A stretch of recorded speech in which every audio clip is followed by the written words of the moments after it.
در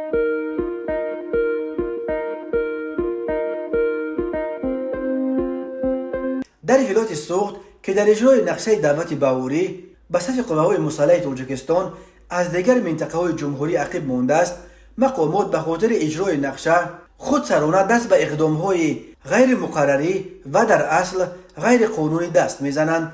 از جمله روز 14 مای سال 2023 پیوندان ساکنان دهه کشتوده جماعت دهات یوری شهر پنجکند عمرقلو و سنم به پایگاه خبری بامداد خبر داد که کارمندان جماعت یوری و کمیساریات حربی شهر پنجکند این زن مادر 5 فرزند از جمله یک کودک شیرمک را غیر قانونی رفته از خانه‌اش مجبوراً به جماعت آورده به حبس گرفتند. سنم عمرقلو و اینک دو شبانه روز باز در بنای جماعت در حبس قرار داشته است. او توسط تلفن به اهل خانواده‌اش خبر داده است که نمایندگان کمیساریات حربی شهر پنجکند و کارمندان جماعت یوری به او گفتند یا پسرت را از مهاجرت مهنتی از روسیه به تاجیکستان برگردان یا 24000 سومانی مبلغ را میاری. معلوم نیست که منظور از 24000 سومانی طلب پاره است یا پول خدمت الترناتیوی. سال 2021 در تاجیکستان قانونی قبول شد که بر اساس آن شهروندان می توانند با پرداخت مبلغ برابر 420 نشان دهنده برای سوپو یعنی 28000 سومانی در سال جاری می توانند خدمت حربی را به صورت اکسپرس در مدت 1 ماه ادا کنند و قانونا صاحب بلیط حربی شوند. مقامات جماعت یوری و کمیساریات حربی پنجکند تا حال به خبر حبس خودسرانه مادر یک دعوت شونده از دهه کشتوده واکنش نکردند.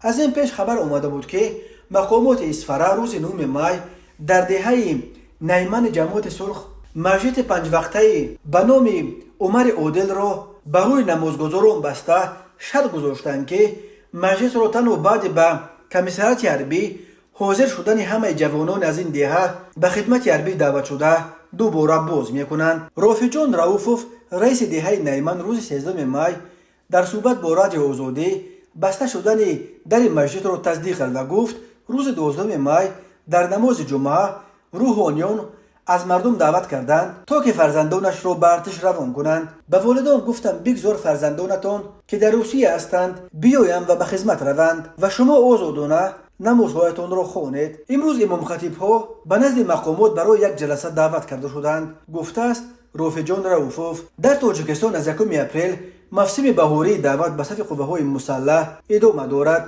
این معرکه تا 31 مای دوام می‌کند.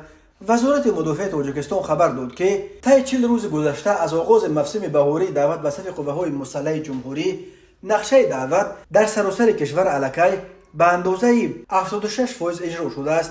بنا به اطلاع رسمی نقشه دعوت در ولایت مختار کوهستان بدخشان و شهر دوشنبه 100% در شهر و ناحیه‌های تابع جمهوری تا امروز به اندازه 72%، در ولایت ختلان 73%، ولی در ولایت سوخت 68% اجرا شده است. دعوت به صف قوه‌های مسلح تاجیکستان در سال 2 مرتبه در بهار از 1 اپریل تا 31 مای و تیر ماه از 1 اکتبر تا 30 نوامبر دوام می‌کند. هر موسم دعوت به ارتش در تاجیکستان همراه با شکایت‌ها از ابله جریان می‌گیرد.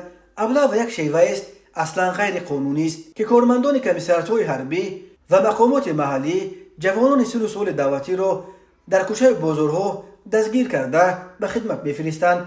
در بسیار موارد خش و دبار جوانان ابله شده تنها بعد چند روز خبر می‌یابند که نزدیکان گم شدهشان را به ارتش بردند. در جامعه چنین شیوه مجبوراً به صف ارتش بردن جوانان را محکوم می‌کنند و می‌گویند مقامات حربی باید شرایط را در ارتش خوبتر کنند تا که والدان با دل پر فرزندانشان را به خدمت روان کنند و جوانان نیز از خدمت حربی نگریزند.